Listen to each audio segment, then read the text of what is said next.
Video session में हम कुछ टॉपिक कवर करेंगे, जिनमें से पहला टॉपिक है introduction to page maker. Page maker एक एप्लीकेशन सॉफ्टवेयर है जिसके माध्यम से आप डीटीपी वर्क अपने कंप्यूटर सिस्टम के थ्रू कर सकते हैं। पेज मेकर को स्टार्ट करने के लिए स्टार्ट बटन पे क्लिक करके ऑल प्रोग्राम्स नाम के ऑप्शन में आप जाएंगे। यहां आपको एडोब नाम से एक फोल्डर दिखाई देगा। एडोब फोल्डर के अंदर पेज मेकर 7.0 और पेज मेकर 7.0 पे क्लिक करने के बाद क्लिक करेंगे एडोब पेज मेकर 7.0 पर।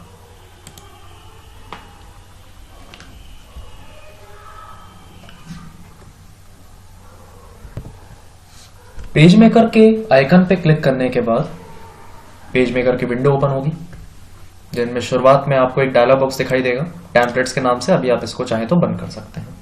ये क्या है, आने वाले टॉपिक में इसको लेके बात की जाएगी।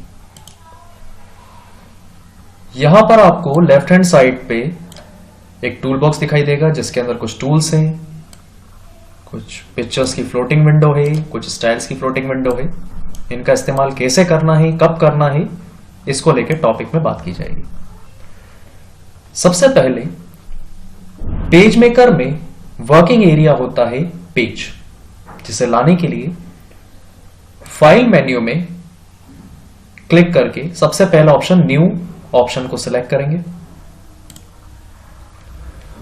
न्यू ऑप्शन को सिलेक्ट करते ही एक विंडो आपके सामने आएगी, जिस विंडो पे होगा डॉक्यूमेंट सेटअप, जिसमें यह पूछा जाएगा कि किस साइज का आपको पेपर चाहिए, जिनमें ऑप्शंस आपके पास कुछ अवेलेबल रहेंगे। लेटर साइज का पेपर, लेबल, टैबलॉइड, A4। जरूरत के हिसाब से आप यहां पर पेज का साइज सेलेक्ट करेंगे। अब सेकंड ऑप्शन यहां पर आपको पूछा जाएगा ओरिएंटेशन।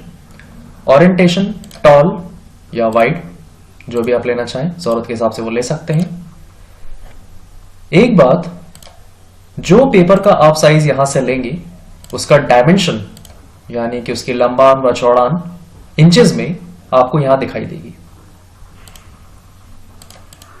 मैंने लिया है यहां पे A4, तो इसकी विड्थ यानी कि चौड़ान है 8.268 इंचेस और जबकि इसकी लंबान है 11.693 इंचेस। फिर आवश्यकता के अनुसार पेज सेलेक्ट करने के बाद ओके बटन पे क्लिक करें, तो यहां पर आपको वह पेज दिखाई देगा जो पेज जिस साइज का आपने लिया हुआ।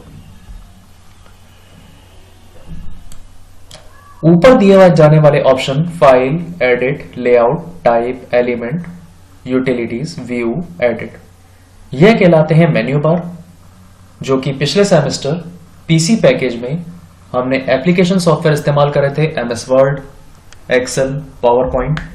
उनमें उस काम को करने के लिए, ऑफिशियल टास्क को कंप्लीट करने के लिए कुछ सहायक ऑप्शंस उपलब्ध होते थे मेन्यू के अंदर। वैसे ही यहां पर भी आपको कुछ ऑप्शंस दिए जाएंगे मेन्यूज के अंदर, जिनमें से अभी हमने सबसे पहला ऑप्शन देखा है फाइल के अंदर न्यू, नई फाइल को बनाने के लिए। ओपन, लगभग सभी जानते ही हैं कि सेव की गई फाइल को पुनः ओपन करने के लिए ओपन विकल्प का इस्तेमाल किया जाएगा। एक्टिव फाइल को बंद करने के लिए क्लोज, किसी फाइल को या डॉक्यूमेंट को सेव करने के लिए सेव, किसी नई जगह पर या नए नाम से सेव करने के लिए सेव एज। ये ऐसे ऑप्शन है जो अधिकांश तौर पर सभी एप्लीकेशन एडिटर सॉफ्टवेयर में कॉमन रहते हैं। अब सबसे ऊपर जहां दिखाई दे रहा है एडोब पेज मेकर 7.0 अनटाइटल्ड 1, यह कहलाता है title bar. Title bar page maker program window का शीर्षक बार है। टाइटल बार आपके डॉक्यूमेंट के नाम को प्रदर्शित करेगा। यदि आप एक नए डॉक्यूमेंट के साथ कार्य कर रहे हैं तथा अभी तक इसे किसी नाम नहीं दिया गया है, तो यह सामान्य रूप से अनटाइटल 1 प्रदर्शित करेगा। अगर आप दोबारा नई फाइल लेंगे तो अनटाइटल्ड 2 हो जाएगा। जैसे मैं यहाँ फाइल में गया, न्यू और ओके करा, अनटाइटल्ड 2। मेन्यू बार के ठीक नीचे कुछ आइकन्स आपको यहां पर दिखाई दे रहे हैं। इन आइकन को बोला जाता है स्टैंडर्ड टूल बार, जिनमें सबसे पहला आइकन है न्यू, नए डॉक्यूमेंट को लाने के लिए, जो फाइल में न्यू पर जाकर क्लिक करने से हमें डिस्प्ले होता है। दूसरा है ओपन, किसी सेव किए हुए डॉक्यूमेंट को, पेज मेकर के डॉक्यूमेंट को ओपन करने के लिए ओपन विंडो आपको दिखाई दी, ओपन पब्लिकेशन के नाम से। मौजूदा डॉक्यूमेंट को सेव करने के लिए सेव आइकन, जिस पर क्लिक करते ही आप अपने डॉक्यूमेंट को सेव कर सकते हैं। मैंने इसको सेव करा अपने कंप्यूटर के डेस्कटॉप पे।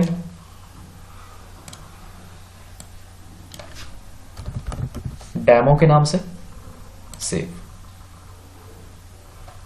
तो अब आप ऊपर देखेंगे, यहां पर सेव होने की लोकेशन सी ड्राइव के अंदर, यूजर के अंदर डेस्कटॉप पे demo.pmt पेज मेकर डॉक्यूमेंट का एक एक्सटेंशन नेम होता है .pmt, याद रखिएगा।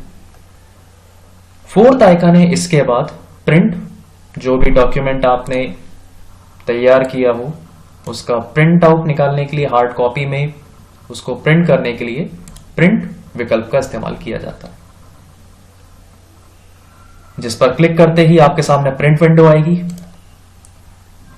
प्रिंटर में उपलब्ध प्रिंटर का नाम सेलेक्ट करके कितनी आपको कॉपीज चाहिए, नंबर ऑफ प्रतिलिपि, कितनी कॉपीज चाहिए, 2, 3, 4, 5, जरूरत के हिसाब से वो देकर प्रिंट बटन पे क्लिक करते ही उतनी ही कॉपीज आपको प्रिंटर के माध्यम से प्राप्त हो जाएंगी, जो आप सॉफ्ट कॉपी में देख पा रहे हैं।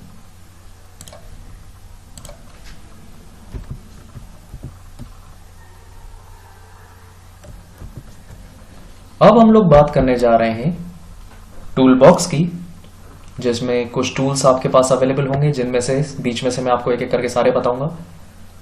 सबसे पहला टूल जो दिया हुआ है वो है बॉक्स टूल, जिस पर क्लिक करते ही आप एक बॉक्स को ड्रॉ कर सकते हैं। बॉक्स टूल का प्रयोग करके आप आयताकार आकारों का निर्माण कर सकते हैं। बॉक्स टूल का चयन कीजिए तथा डॉक्यूमेंट पर क्लिक कीजिए। आयताकार आकार का निर्माण करने के लिए इसको आप अपनी आवश्यकता के अनुसार जितना चाहें उतना ड्रैग कर सकते हैं। अगला टूल है सर्कल टूल, जो कि रेक्टेंगल टूल की तरह ही एक शेप ड्रॉ करने के लिए इस्तेमाल किया जाता है, परंतु सर्कल टूल से या तो सर्कल ड्रॉ किया जा सकता है या फिर एक एलिप्स ड्रॉ किया जा सकता है।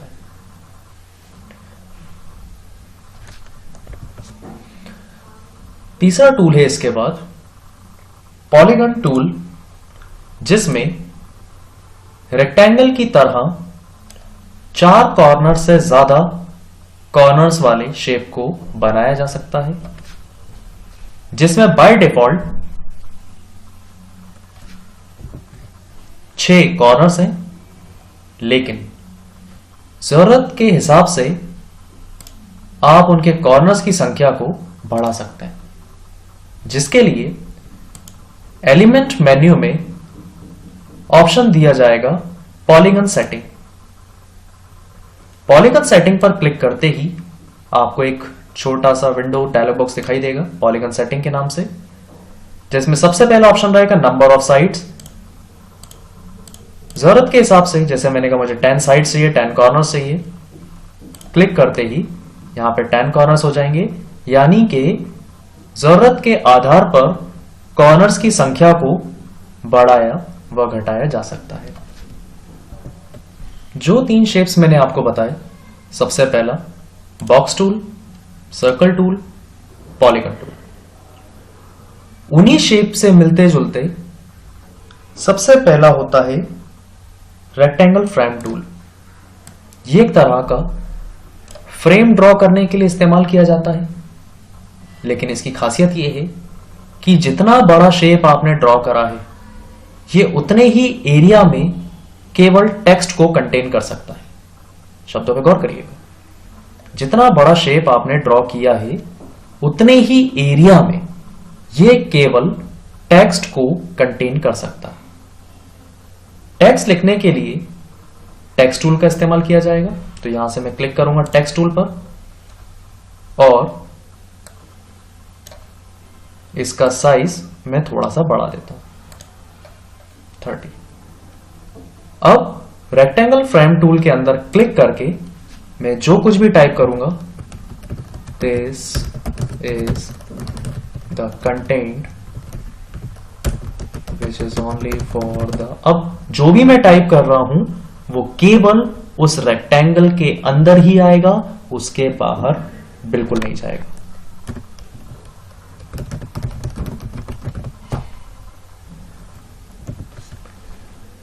ठीक उसी तरह सर्कल फ्रेम टूल है जो मैंने क्लिक करके ड्रॉ करा, दोबारा टेक्स्ट टूल लिया। अब इसके अंदर मैं लिखने की कोशिश करूंगा तो ये इसी सर्कल के अंदर रहेगा। Circular frame tool. अब कुछ टाइप कर रहा हूं तो वह दिखाई नहीं देगा। नीचे रेड कलर से जैसे आप पॉइंटर लेंगे, नीचे रेड कलर से आपको हाईलाइट होगा, जिसका मतलब यह है कि इसके अंदर और डेटा है। आप क्लिक करके उसको ड्रैग करिए।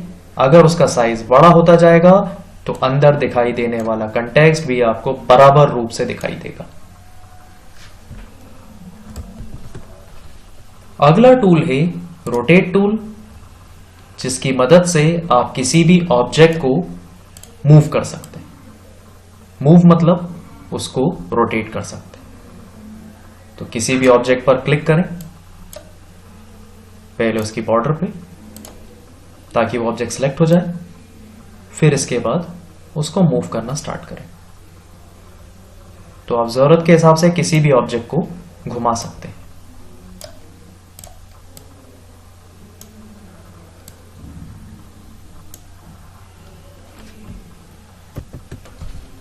अगला है लाइन टूल।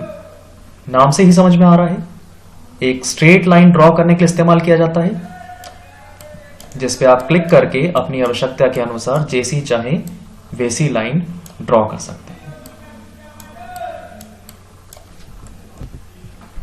अगला टूल है constant line tool. Constant line tool ही लाइन टूल की तरह लाइन को ड्रॉ करने के लिए उपयोग किया जाता है, लेकिन कांस्टेंट लाइन टूल में हमेशा स्ट्रेट लाइन ही ड्रॉ होती है। आप उसे 45 डिग्री के एंगल तक ही मूव करवा सकते हैं, जबकि लाइन टूल से आप 360 डिग्री कहीं भी कैसी भी तिरछी लाइन ड्रॉ कर सकते हैं। ये देखिए, जब आप इसको ड्रॉ करेंगे तो आपका माउस पॉइंटर फ्रीली मूव होगा, जबकि कांस्टेंट लाइन टूल से जब आप लाइन ड्रॉ करेंगे तो आपका माउस पॉइंटर 45 डिग्री के हर एक एंगल पे एक स्ट्रेट लाइन ड्रॉ करेगा। फिर आता है मैग्नीफायर टूल। मैग्नीफायर नाम ही से ही आपको समझ में आ जाएगा। जूम इन करने के लिए आपकी माउस से लेफ्ट क्लिक करेंगे, जूम इन होता जाएगा, और राइट क्लिक करके करेंगे स्क्रीन पे तो कुछ ऑप्शंस आएंगे, जिनमें से आपको सिलेक्ट करना है fit in window. Fit in window का मतलब यह है पूरा कंटेंट पेज का विंडो पर फिट हो जाना। माउस से लेफ्ट क्लिक करेंगे तो जूम इन होगा, राइट क्लिक करके फिट इन विंडो ऑप्शन का चुनाव करेंगे तो पेज पूरी तरह से विंडो पर फिट हो जाएगा। अब किसी भी एक ऑब्जेक्ट या एक से ज्यादा ऑब्जेक्ट को सिलेक्ट करने के लिए पॉइंटर टूल का इस्तेमाल किया जाता है, जिसके माध्यम से आप किसी भी ऑब्जेक्ट को सिलेक्ट कर सकते हैं। सिलेक्ट करने के बाद या तो आप उसको एक जगह से दूसरी जगह मूव करवा सकते हैं, जहां ले जाना चाहें। उसका साइज कम ज्यादा कर सकते हैं, और जरूरत पड़ने पर सिलेक्ट करने के बाद कीबोर्ड में डिलीट बटन को प्रेस करके उस ऑब्जेक्ट को डिलीट भी किया जा सकता है। तो यहां पर हर एक ऑब्जेक्ट को सिलेक्ट करके मैं डिलीट बटन प्रेस कर रहा हूं, या फिर खाली स्क्रीन से ड्रैग करके सारे एलिमेंट को सिलेक्ट करके भी एक से ज्यादा एलिमेंट को सिलेक्ट कराया जा सकता है। एक बार फिर देख लीजिए, खाली स्क्रीन पे मैं अपना कर्सर ले गया, अब माउस से लेफ्ट क्लिक करूंगा और क्लिक को दबाए रखूंगा, ड्रैग करके यहां पे एक डैश करके रेक्टेंगल बनता जा रहा है, और जितने ऑब्जेक्ट इस रेक्टेंगल के अंदर आएंगे वो सारे सेलेक्ट होंगे। यहां पे राइट हैंड साइड पे मैंने एक लाइन छोड़ दी, तो बाहर बची हुई लाइन के अलावा सारे ऑब्जेक्ट सिलेक्ट हो जाएंगे। और डिलीट बटन प्रेस करके मैंने सभी ऑब्जेक्ट को एक साथ डिलीट भी कर दिया। अब अंतिम टूल है हैंड टूल। हैंड टूल का इस्तेमाल, जैसे मैंने जूम इन किया है काफी ज्यादा, तो विंडो के राइट हैंड साइड कॉर्नर पे मुझे स्क्रॉल बार मिलेगा, तो मैं इस पे ऊपर नीचे करके स्क्रॉल कर सकता हूं, लेफ्ट राइट स्क्रॉल कर सकता हूं, या जरूरत पड़ने पर आप हैंड टूल का इस्तेमाल कर सकते हैं, जिस पर आप क्लिक करके पेज को आराम से ग्रैब कर सकते हैं। ग्रैब मतलब होता है पकड़ना। ये मैं कुछ ऑब्जेक्ट ड्रॉ कर दे रहा हूं। अब ग्रैब टूल की मदद से, हैंड टूल की मदद से मैं अपने पेज को 360 डिग्री कहीं भी मूव करवा सकता हूं।